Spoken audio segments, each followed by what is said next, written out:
Welcome back to our show. Today we have Napoleon Bonaparte, who is currently in exile and he's coming from the island of Elba. And we have his beautiful wives, Marie Louise and Josephine. Ex-wife, actually. He divorced me in 1810. Evening. It's Napoleon Bonaparte and his current wife, Marie Louise, and his former wife, Josephine. Welcome to our show. It is our pleasure, eh? Who's going out live? We?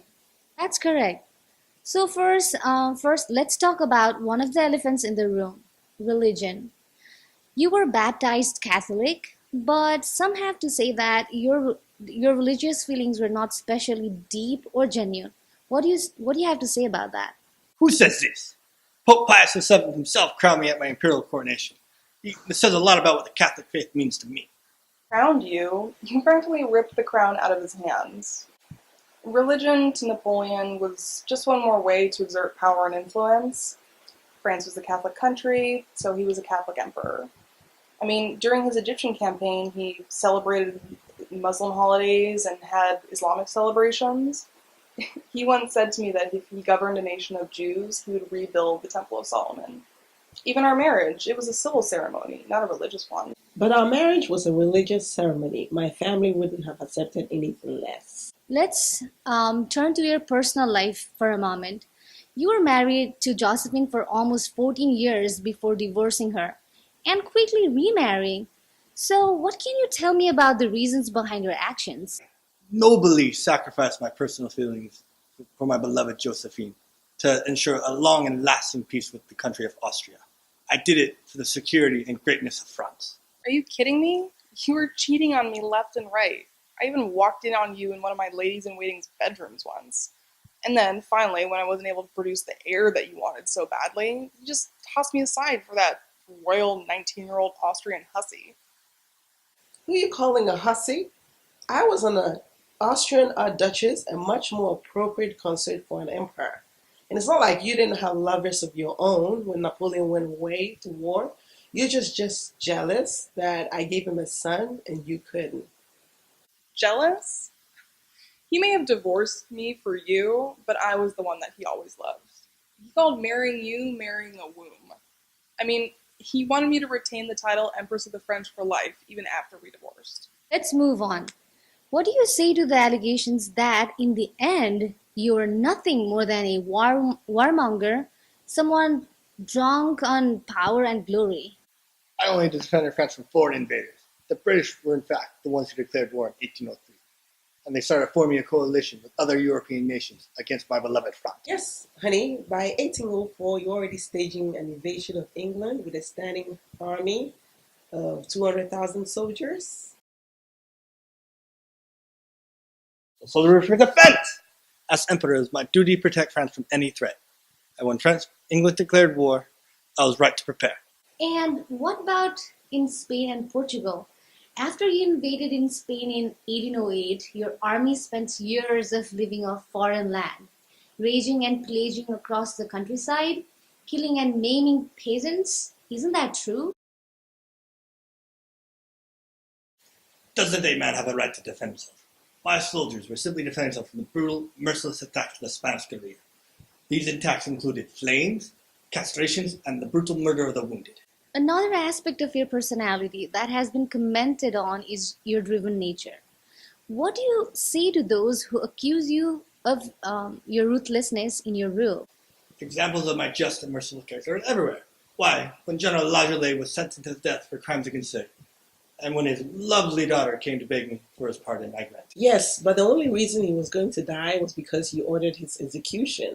What about when that young man stole from my palace? Twice! I pardoned when his lovely mother came to beg me for his forgiveness. Eventually, when she first came to you, you said the boy deserved justice, and justice was death. And the point is, I spared their lives, no? I got mercy in coming out in spades. What about how you've been portrayed to the world? Your public image has always played a very important and a large part in success, hasn't it? I'd like to think my actions speak for themselves. But many great artists have portrayed me with great fidelity. But shouldn't the glory and triumph of France be portrayed in our art? What else could they paint but your triumph and glory? You were the one paying them. I happen to think painting of local art is a noble duty. The great Jacques-Louis David painted mine and Josephine's coronation. You actually have even more to be grateful to David for. During the Revolution, he signed my first husband's death warrant. He would have never been able to marry me unless he widowed me first. I'll be sure to send him a thank you card. But it wasn't just paintings, was it? You maintained strict control of the press over the course of your reign. By 1807, you had reduced the number of newspapers from 73 to only 4. Best interest and the best interest of the country.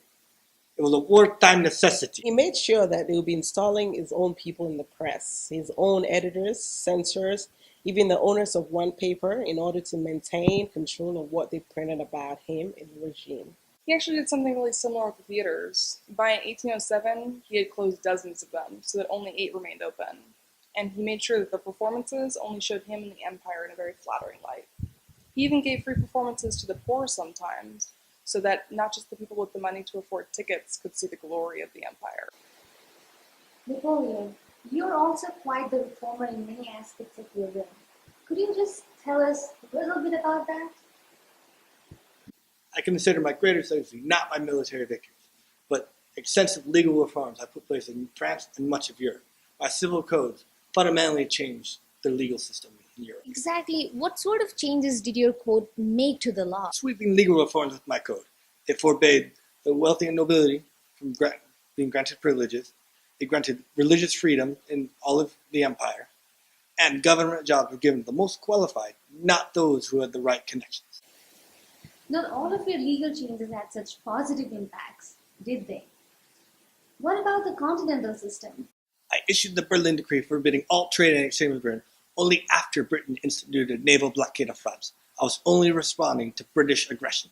And it ended up being pretty much a disaster. I mean, it was supposed to stop the import of all British goods and even mail into France and its allies, but goods were smuggled in anyway.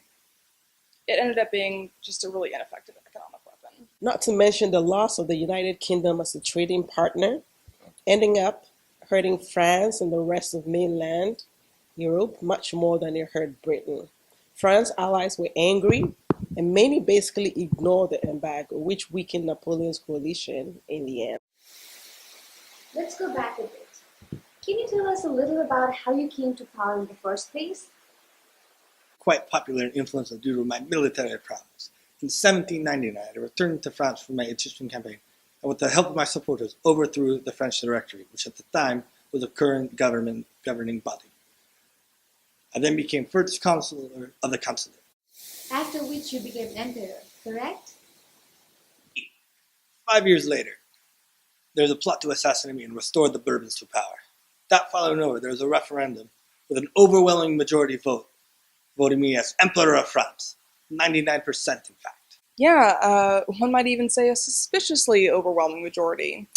Just like when you were elected first consul. Very convenient for you. I know what you are complaining about. It made you Empress of France, no? See how she is? I'll never be ungrateful to you, Napoleon. No wonder you divorced her. For me. And I think we should leave it right there. Thank you all for coming to our show. And Napoleon, is there anything you would like to add before you go? My enemies are many. My equals are none. Under the olive trees, they said Italy could never be conquered. In the land of pharaohs and kings, they said Egypt could never be humbled. In the land of forest and snow, they said Russia could never be tamed. Now they say nothing. They fear me like a force of nature, a dealer in death and thunder. I say, I am Napoleon. I am Emperor.